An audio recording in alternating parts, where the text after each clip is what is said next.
গল্প পালঙ্কে আজ শুনবেন সুনীল গঙ্গোপাধ্যায়ের লেখা দুর্গের মতো সেই বাড়িটা। তাহলে শুরু করা যাক। আমার কথা তো কেউ বিশ্বাসই করতে চায় না। আমি আজ যে কথা বলবো সেটি একটি বাড়ি নিয়ে। বাড়ি বলা ভুল, ওই দুর্গের মতনই বলতে পারেন। এই ঘটনাটি শুরু আমার বয়স যখন 12 বছর। আমরা বয় স্কাউট থেকে গঙ্গানগরে ক্যাম্পে গিয়েছিলাম। ক্যাম্পের শেষের দিন ছিল যে যার মতো যেদিক খুশি যাও প্রতিযোগিতা। যে যার মতো যেদিক খুশি যাও, 2 ঘন্টার মধ্যে ফিরে আসতে হবে, নইলে শাস্তি। এবং যে যে যা যা দেখেছো তা গল্পের মতো করে বলতে হবে। এক একজন যা বলল, বাপরে বাপ! কেউ নাকি পড়েছে ডাকাতের মুখে, কেউ নাকি বাঘের মুখে, কেউ নাকি ভূতের মুখে, নানান গল্প। আমার আবার তেমন কোনো অভিজ্ঞতা হয়নি। আমি যখন বেরিয়েছিলাম ক্যাম্প থেকে ঘুরতে ঘুরতে, এপাশ ওপাশ দেখতে দেখতে, জঙ্গলের মধ্যে গিয়ে দেখতে পাই একটি বাড়ি। বাড়ি বলা ভুল, ওই দুর্গের মতনই। এটি এখানকার বলে তো মনে হচ্ছে না। এই দুর্গ যত সম্ভব ইতিহাসের বইতে বা ইউরোপের সাইডে পাওয়া যায়। দেখি বাড়ির সামনে দুটি বড় বড় গম্বুজ, তার মধ্যে ঘড়ি লাগানো। দেখে বেশ আনন্দই হলো, কারণ কি সময় আর টেনশন নেই, 2 ঘন্টার মধ্যে ফিরতে পারবো। বাড়ির সামনে দেখি 2জন বন্দুকধারী সিপাই। আমি এদিক ওদিক ঘোরাঘুরি করে বাড়িটা দেখতে দেখতে তাদের মধ্যে একজন বলল, क्या मांगता? আমি বললাম, কুছ না, দেখতা হে। ওনারা আমার নাম টাম জিজ্ঞাসা করলো। আমি সব কিছু বললাম। বলার পরে তাদেরকে বললাম, আমি কি ভিতরে যেতে পারি?" ওরা বলল, কিউ? আমি বললাম, কুছ নেই, ভিতর ঘুমকে দেখেগা। ওরা নিজেদের মধ্যে পরামর্শ করে বলল যে হুকুম নাই। আমি বললাম, আচ্ছা, হুকুম নাই যখন, তাহলে আর কী বা করা যেতে পারে। ভিতরে যখন যেতে পারলাম না, হুকুম নেই, তাহলে এই প্রহরীগুলোর সাথে গল্প করি। গল্প করে যা জানতে পারলাম, বাড়িটি বানানো হয়েছে স্কটল্যান্ডের একটি দুর্গের অনুকরণে। সাহেব মিস্ত্রিরা বানিয়েছে। বাড়ির ভিতরে একটি পুকুর আছে, সিমেন্ট দিয়ে শান বাঁধানো। সে পুকুরে এত মাছ আছে তা নাকি হাত দিয়েই ধরা যায়। এছাড়াও আরও জানতে পারলাম, বাড়িটির ভিতরে বড় বড় 2খানা ঘর, ঘর ভর্তি বিভিন্ন রকম অস্ত্র। বাড়ির মালিকের নাকি অস্ত্র জমানোর একটি শখ রয়েছে। সে দেশ বিদেশ থেকে বিভিন্ন রকম অস্ত্র আনিয়ে নিয়েছেন। কিছু ঐতিহাসিক অস্ত্র রয়েছে, বিভিন্ন রকম বন্দুক, তরোয়াল ইত্যাদি।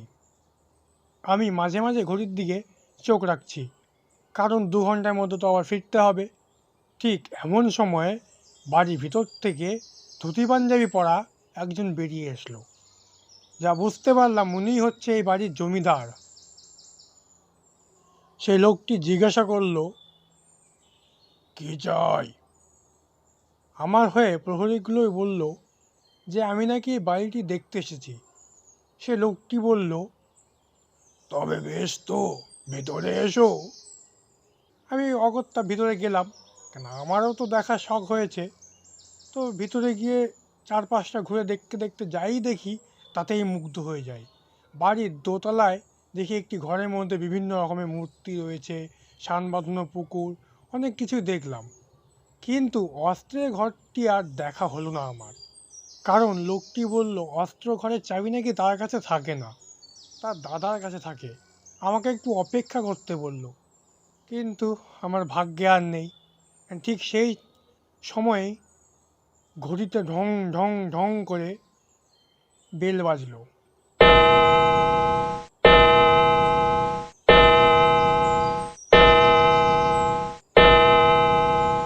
5টা বেজে গেছে। আমার 2 ঘন্টা সময় শেষ। আমাকে ফিরতে হবে ক্যাম্পে। ব্যাস আর কি, সময় হতে আমি বিদায় নিয়ে দৌড়ে চলে গেলাম ক্যাম্পে। সে রাত্রে ক্যাম্পে বলেছিলাম আমি সেই কথা। এমনকি আমি আগে ডায়েরি লিখতাম, সে ডায়েরির মধ্যেও লিখেছি এই দুর্গের কথা। এরপর 10 বছর কেটে গেছে। আমি কলকাতা থেকে শিলিগুড়ি বাসে যাচ্ছিলাম। বাসে আমি জানলার ধারে বসেছিলাম। তখন সময়টা সন্ধে। হট করে আমি চমকে উঠে দেখি জানলা দিয়ে যে দুর্গের মতো সেই বাড়িটা। ভালো করে লক্ষ্য করে দেখলাম বাড়িটি তো রয়েছেই, বাড়ির সামনে যে দুটো গম্বুজ ছিল তার মধ্যে ঘড়ি এখনও রয়েছে, কিন্তু সেই বন্দুকধারী প্রহরী আর নেই। আমি ভাবলাম বাড়ির এত পাশ দিয়ে রাস্তা, এখানে রাস্তা তো ছিল না এর আগে, জঙ্গল বাগান বন টন ছিল, হতে পারে রাস্তা হয়েছে হয়তো, কিন্তু গাড়ি করে যেতে যেতে কয়টুকুই বা দেখা যায়। যেটুকুই দেখা যায় ওইটুকুই দেখলাম। বাড়িটি দেখে যা বুঝলাম এখন প্রায় ভাঙা ভাঙা। আমি দেখে একটা দীর্ঘ নিঃশ্বাস ফেললাম। এর আগে যখন এসেছিলাম তখনও বাড়িটা ঠিকঠাক ছিল, কিন্তু তখন থেকে এখন অনেকটা সময় হয়ে গিয়েছে। তারপর আরও 5 বছর কেটে গেছে। আমি গিয়েছিলাম কোচবিহারে। সেখান থেকে একটি বাসে করে এলাম নিউ জলপাইগুড়ি।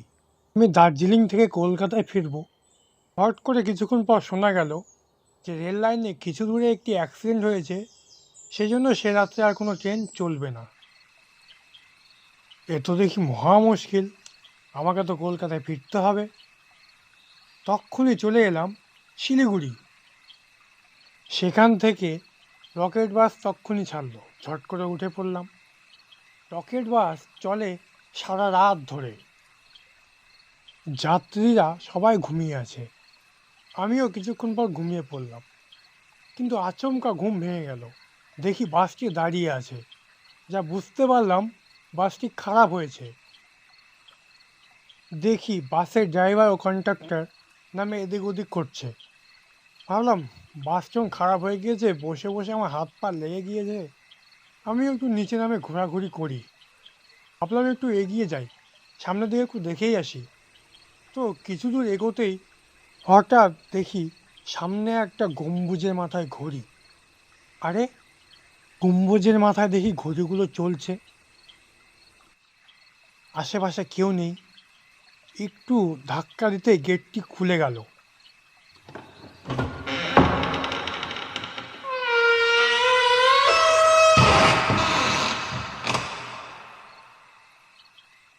আমি ভাবছি ভিতরে যাব কি যাব না। ঠিক এমন সময়ে একটি লোক হাতে হ্যারিকেন নিয়ে এগিয়ে এলো। লোকটির পরনে ধুতি ও পাঞ্জাবি। লোকটি আমার কাছে এসে জিজ্ঞাসা করলো, কি ব্যাপার? আমি বললাম, আমাদের বাসটি খারাপ হয়ে গিয়েছে তো ওই জন্য একটু এদিক ওদিক ঘোরাঘুরি করছি। লোকটি বলল, ও আচ্ছা, আওয়াজ শুনলাম বটে। সেই আওয়াজ শুনে আমার ঘুম ভেঙে গেল। আমার মনে হলো এই লোকটিকেই কি আমি 15 বছর আগে দেখেছিলাম। হতেও পারে, ভদ্রলোকের বয়স এখন 50-এর কাছাকাছি। ভদ্রলোকটি বলল, এই শীতের রাতে আপনাদের বাস খারাপ হয়ে গিয়েছে। এক কাজ করুন, আপনি ভেতরে আসুন, আমাদের অতিথিশালা রয়েছে, যেখানে অনায়াসেই 50-60 জন লোক থাকতে পারে। আপনি বাসের অন্য যাত্রীদেরকেও ডাকুন। আমি বললাম, তাই নাকি? তাহলে বেশ ভালোই হয় তো। আমি দৌড়ে গেলাম, যাই বাসে সমস্ত যাত্রীকে বললাম। দেখি কেউ কোনো সাড়াও দিল না, বাস থেকে নামলেও না। বাসের ড্রাইভার আর কন্ডাক্টর আমার মুখের দিকে তাকিয়ে কেমন যেন করলো। অগত্যা আমি একাই ফিরে গেলাম। ফিরে এসে বললাম যে কেউ আসতে চাইলো না। ভদ্রলোক বলল, আমাদের এত বড় অতিথিশালা রয়েছে, এখন আর কেউ আসে না, আসুন আপনি একাই আসুন, এসে এক কাপ চা খেয়ে যান। আমি বললাম, একা যাব? বাসটি যদি ছেড়ে দেয় তাহলে কি হবে? ভদ্রলোক বললেন, আপনাকে না নিয়ে ফিরবে? তা কি করে হয়? আমি ভাবলাম তাও তো ঠিকই, বাস তো আমায় না নিয়ে ফিরবে না। ভাবলাম যাই, ভিতর থেকে দেখেই আসি। গেলাম ভিতরে। তো ভদ্রলোককে আমি বললাম, জানেন, আমি ছোটবেলায় একবার আপনাদের এখানে এসেছিলাম। ভদ্রলোক বলল, তাই নাকি?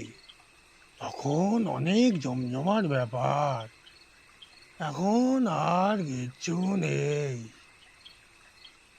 আমি বললাম, আপনাদের একটি অস্ত্রের ঘর রয়েছে, সেবার দেখা হয়নি, এখনো কি অস্ত্রগুলো রয়েছে? ভদ্রলোক বলল, হ্যাঁ, কোনো ক্রমে রেখেছি আর কি। আপনি দেখবেন? তাহলে আসুন আমার সাথে। ভদ্রলোক দোতলায় নিয়ে গিয়ে একটি ঘরের সামনে দাঁড়িয়ে ঘরটি খুলে দিলেন। কোনো তালা চাবি ছিল না।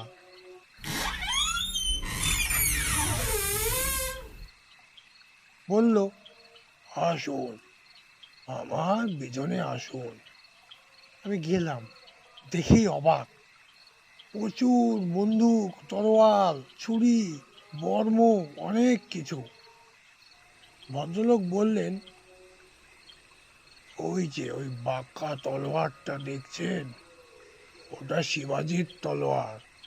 আমার ঠাকুরদাদা এনেছিল লন্ডন থেকে। আমি বললাম, তাই নাকি? তাহলে এটি তো কি অমূল্য জিনিস। আমি কাছে গিয়ে ভালো করে দেখব, এমন সময় বাইরের ঘড়িতে ঢং ঢং করে 5 বার বেল পড়ল। ঠিক তারপরে দেখি বাসের হর্ন।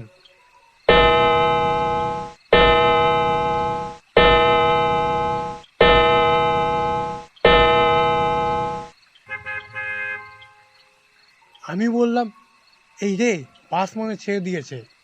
বলছি, আজ ভালো করে দেখা হলো না, হ্যাঁ, আবার একদিন আসবো দেখতে।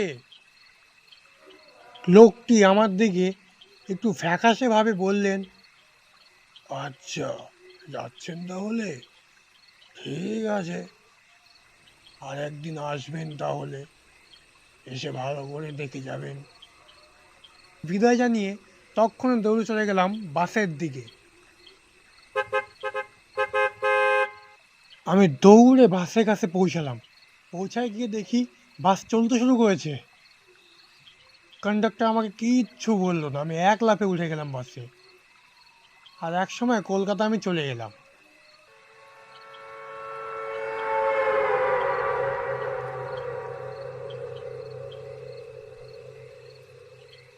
এর ঠিক 2 দিন বাদে কফি হাউসে বন্ধুদের আড্ডায় বসেছিলাম। তখন বন্ধুদেরকে বললাম, জানিস, গঙ্গানগরে একটা ভালো জমিদার বাড়ি আছে রে, শিবাজির তলোয়ার, লর্ড ক্লাইমের বন্দুক, অনেক কিছু রয়েছে, যাবি একদিন দেখতে? এর মধ্যে একটি বন্ধু খবরে কাজ করে। সে বলল, তোর কি মাথা খারাপ হয়ে গেছে নাকি?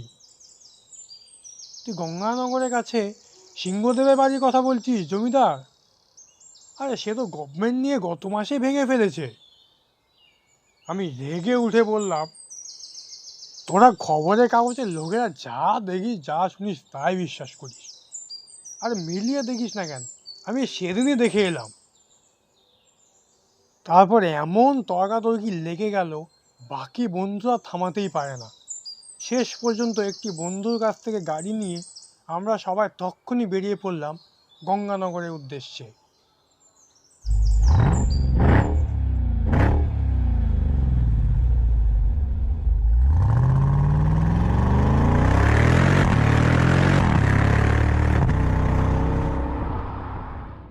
পৌঁছে দেখি গম্বুজ দুটো ঠিকই আছে, লোহার গেটটিও রয়েছে, ঘড়িও রয়েছে, কিন্তু দুর্গের মতো বাড়িটি আর নেই।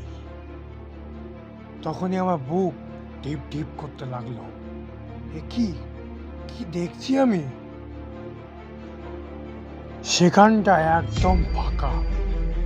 তখনই সাংবাদিক বন্ধুটি বলল, দেখলি, আমি বলেছিলাম তোকে বাড়িটা ভেঙে ফেলা হয়েছে। আমি ক্ষীণভাবে তাকিয়ে রইলাম। পরশু দিনও তো ছিল, তবে কি তার পরে ভেঙে গেছে? বন্ধুটি হট করে বলল, এরকম বাড়ি ভাঙতেই তো 3-4 মাস লাগে। এরকম বাড়ি কি দুদিনে ভাঙা সম্ভব? আমি তখন তো ভয়ে কাঁপতে শুরু করেছি।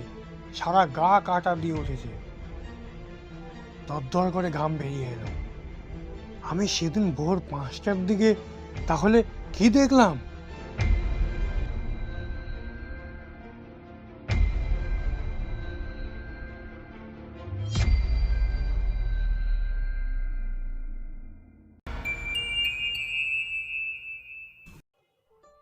গল্প পালঙ্কে আজ আপনারা শুনলেন সুনীল গঙ্গোপাধ্যায়ের লেখা দুর্গের মতো সেই বাড়িটা। আজ এ পর্যন্তই, ফিরছি আমরা পরের সপ্তাহে। ধন্যবাদ।